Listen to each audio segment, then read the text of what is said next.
What's up, YouTube? It is your boy JB, and I'm here today with the review for Black Ink Crew Compton, Season 1, Episode 8. There are 2 more episodes left of this season. Thank God I'm so over this shit.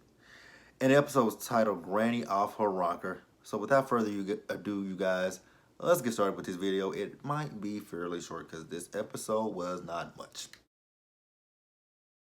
Alright, you guys, so the episode, it actually picked up where last week's episode left off with the crew coming into the shop, and it is empty. And I don't know why no one thought about it, because I said in last week's review, I knew who took the shit. I knew who took their stuff. It was very obvious, because, they're like, so check the security cameras. They're like, well, the security cameras are turned off. And then KP comes in, and he was upset. And I'm just like, y'all are that stupid to not realize that it was Barbie who took your shit? So then we see Lemire. Lemire is at home and he's taking care of Danielle, who's pregnant and annoying.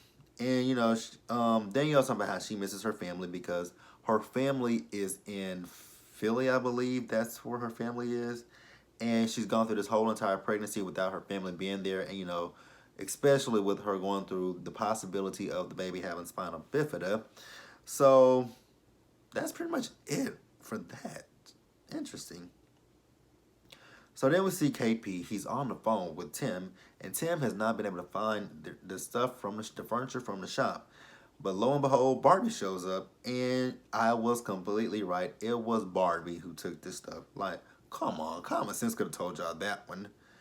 But this was set up for the show, more than likely. So, KP is talking about how, he felt completely disconnected from Barbie, although he's known Barbie for a very long time. And then at the trip, he felt a lot closer to the others. And, he's like, her doing this could make the crew, want to rebel against him. I'm like, okay. We're putting 20 on 10 right about now because Big Fish and production put y'all up to this. Y'all knew Barbie took this shit. Like, come on.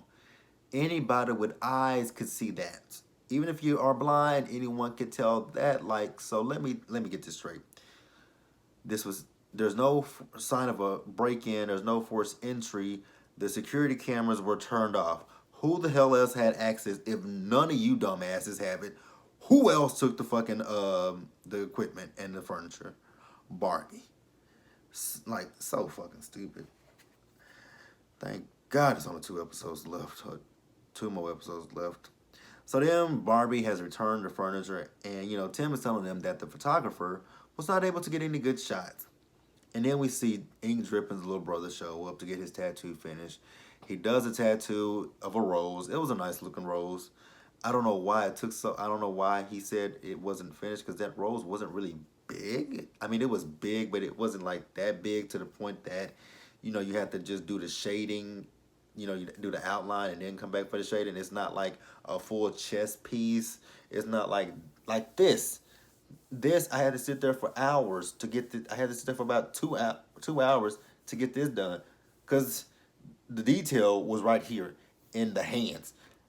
The hands, man, that shit was difficult.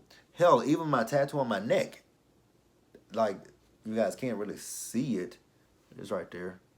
It done blended into my skin and then my face hair is covered up. Like, even this. And this motherfucker hurt like a son of a bitch. Like, no, like, come on. Okay. I'm going off on a tangent and I'm done. Alright, so next we see Danielle and Lemire. So they go to the doctor to get the baby, check up on the baby. And once they get there, the doctor tells them good news. The baby does not have spinal bifida, which that's good. I'm happy for those two with that one. So then we see Lemire. Lemire is playing basketball with KP and Tim. He's telling them the good news that the baby does not have spinal bifida and that he is planning this baby shower for Danielle. He just wants those two to come. He's not inviting, Ink Drippin, Alana, Voodoo, or Nessie. I was about to say Barbie, but Nessie. And he's telling them how, he's bringing her family there. He's surprising her. I'm like, oh, that is sweet. The fact that she left her life in Philly to come to LA with him, pretty cool. Like, I think he's a good guy. He has some faults, but he's definitely a good guy.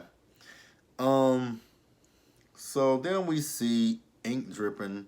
His brother and sister, they came by to visit him, and they're telling him that they've made amends with their dad, because he told us earlier that he and his dad, he had to take care of his family because his dad got on drugs. His mom, she had to work so many jobs, and at one point they were homeless, living in a car. So they made him. So the brother and sister made amends with their dad, and they were like, "Oh, so we need to get us all together." He's like, "We're all together right now." They were like, "Yeah, we don't mean me, you, and um, we don't mean the three of us. We mean us and dad."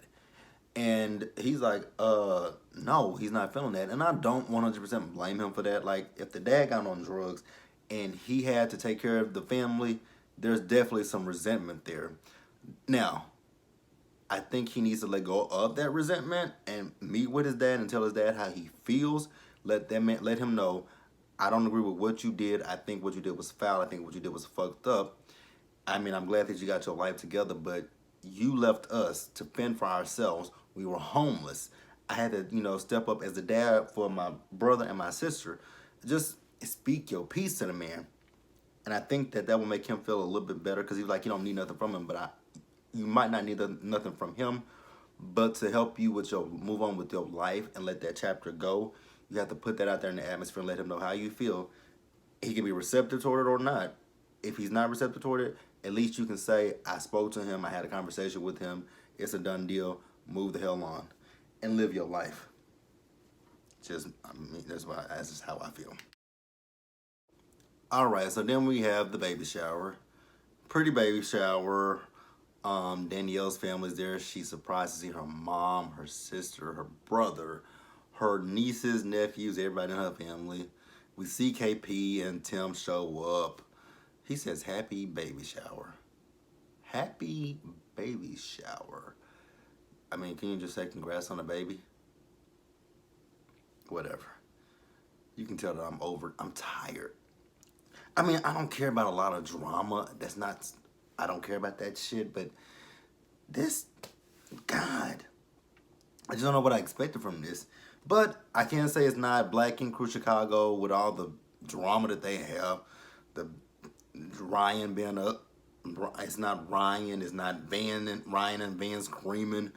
It's not Charmaine being extra. It's not Sky being extra.